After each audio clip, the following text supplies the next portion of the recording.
안녕하세요. 아임닥터 임상락입니다. 오늘은 갑상선암 검사에서 가장 대표적인 검사죠. 갑상선 초음파 검사에 대해서 말씀드리려고 하는데요. 갑상선 초음파 검사는 굉장히 흔하게 봤는데도 검사 결과를 이제 정확하게 설명 듣는 경우가 많진 않아요. 왜냐면 건강검진에서 받았다면 건강검진하는 병원들에서는 이제 설명을 좀 자세하게 하기보다 어떤 서면으로 된 결과지를 그냥 보내는데 그치는 경우가 많기 때문에 갑상선 초음파를 정확하게 보면서 좀 갑상선이 어디 있고 어떤 모양이고 이런 걸 좀 파악하고 싶은데 그게 잘 안 되는 경우가 많죠. 그래서 그걸 영상으로 이제 얻어온 분들이 있다면 오늘 설명으로 대략적인 갑상선의 위치, 뭐 어떤 게 좀 이상 소견인지 이런 거에 대해서 좀 설명을 드리면 그 결과를 보는데 도움이 될 수 있지 않을까 생각해서 오늘 영상을 준비했습니다. 자, 사진 먼저 볼까요?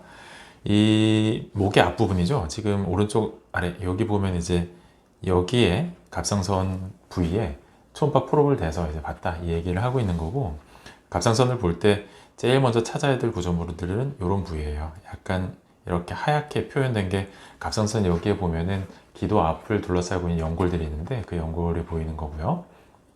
그러니까 이 부위가 다 기도가 내려가는 이 목 앞에 부위가 되는 거죠.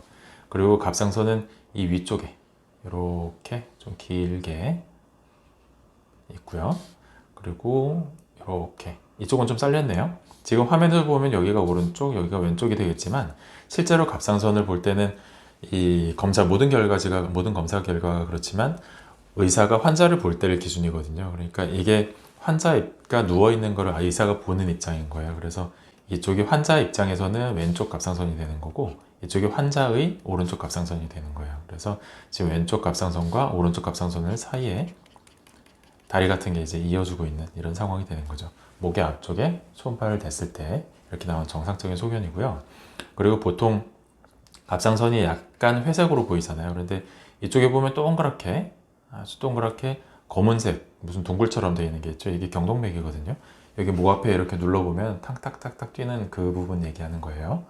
그 부분에 안쪽에는 혈액이 차 있기 때문에 물은 검게 나와요. 물은 검게 나오고 어떤 조직들은 그거보다는 약간 희게, 그리고 이쪽에 약간 좀 흰색, 완전히 흰색 그런 것들은 밀도가 좀 더 높은 부위들이에요. 뼈라든가 아니면 근육층에서도 그 막이라든가 뭐 이런 것들이 좀 밀도가 높기 때문에 흰색으로 보이게 돼요. 갑상선 초음파에서 이상 소견을 발견한다면은 이쪽이 이제 갑상선이 되는데 이렇게 약간 경계면 지면서 동그란 게 나오죠. 이 부위가 정상 갑상선 부위보다는 약간은 더 거뭇하게 보여요. 이걸 저에코 음영이라 그러는데 하여간 이 부위를 갑상선 결절이라 그래요. 여기 이건 경동맥이라 그랬죠. 경동맥에 비해서는 약간 회색이지만 실제 정상적인 조직에 비해서는 약간은 검다. 그런 거를 경계면이 어떻게 되어 있는지, 모양이 어떤지, 크기가 어떤지 이런 거를 보는 게 갑상선 초음파예요. 근데 지금 이거는 여기 약간 이렇게 동그랗게 흰색으로 보이는 걸로 봐서는 여기가 이제 목, 그러니까 기도가 내려가는 곳이겠죠. 갑상 연골들이 보이는 거고, 그런데 그 옆에 엄청나게 큰 동굴 같은 까만색들이 보여요. 까만색은 뭐라 그랬죠? 물이라 그랬죠. 그러니까 이 소견은 갑상선 낭종이에요. 그 낭종이라는 건 주머니 안에 물이 차 있는 거, 물옥이라 그러죠. 그래서 이렇게 까맣게 보이는 이런 소견들은 갑상선 낭종, 이렇게 회색으로 보이는 음영들은 갑상선 결절 이렇게 부르게 됩니다. 초음파에서 갑상선 암을 진단할 수 있는 건 아니에요. 대신에 초음파를 보고 갑상선 암이 조금 의심된다 아닌다 정도의 그 정도는 파악할 수 있어요. 왜냐하면 갑상선에 그 형성되어 있는 결절의 모양을 볼 수 있기 때문인데, 진단 기준, 그러니까 2023년 기준으로 해서 대한갑상선학회에서 결절에 대한 진료 공고안에 나와 있는 내용인데요.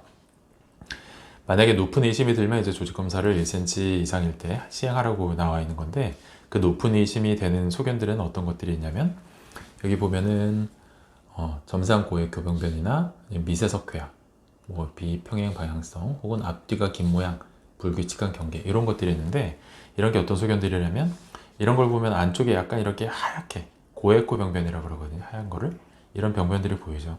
이게 석회화가 있을 때도 하얗게 보일 수 있어요. 다른 병변이 있을 때도 물론 있는데, 그런 석회화가 있거나 고액고 병변이 점장으로 이렇게 보이면은 아, 이거 암일 가능성이 조금 높은데 이렇게 생각한다는 거죠. 자, 그리고 여기를 보면은 이만큼이 갑상선 결절이 되겠죠. 주변보다 약간 더 어두운 모양. 그런데 이 길이를 보면 이렇게 세로 길이가 가로 길이보다 좀 더 긴 모양, 이걸 taller than wide라고 하거든요. 근데 taller than wide가 좀 좀 키가 크단데 실제로는 이쪽이 갑상선의 앞쪽이고 이쪽이 목의 앞쪽이거든요. 그리고 이쪽이 뒤쪽이기 때문에 앞뒤로 더 긴 모양, 그걸 톨로덴 와이드라고 그러는데, 이런 모양도 갑상선 결절 중에서 갑상선 암의 위험도가 조금 더 높을 수 있다, 이렇게 생각을 하게 돼요. 그리고 다음에 볼 소견은, 이걸 좀 가시 모양처럼 경계가 이렇게 좀 뾰족뾰족 하잖아요. 이렇게 경계가 좀 뾰족한 거, 이렇게 경계 지어지는 것들, 그러니까 경계면이 좀 울퉁불퉁하거나 뾰족뾰족하거나 이런 모양이 있으면 갑상선 결절 중에서도 암일 가능성이 좀 높겠다, 이렇게 판단을 하게 됩니다. 자, 오늘은 갑상선 초음파 검사에 대해서 간략하게 설명을 드렸는데요. 갑상선 초음파 검사를 막상 받아도 화면을 가져오시는 분들이 굉장히 많거든요. CD에 담아서. 근데 그거를 제대로 이제 좀 어디가 갑상선이고 어느 게 경동맥이고 뭐 어디가 목이고 이런 모양들만 조금은 익히고 있어도 갑상선 초음파 볼 때 훨씬 더 좀 잘 볼 수가 있어요. 그리고 내 상태가 어떤 상태인지, 나에게 발견된 갑상선 결절이 갑상선 암이랑 좀 비슷한 모양이 되는지 아니면 그래도 안심할 수 있는지, 이런 것들을 판단할 수 있는 기준으로 오늘 설명을 드렸으니까 오늘 내용들 한번 잘 참고해 보시고요. 오늘 설명드린 내용이 도움이 되었다고 생각하신다면 꼭 구독과 좋아요 부탁드릴게요. 긴 영상 시청해 주셔서 감사합니다.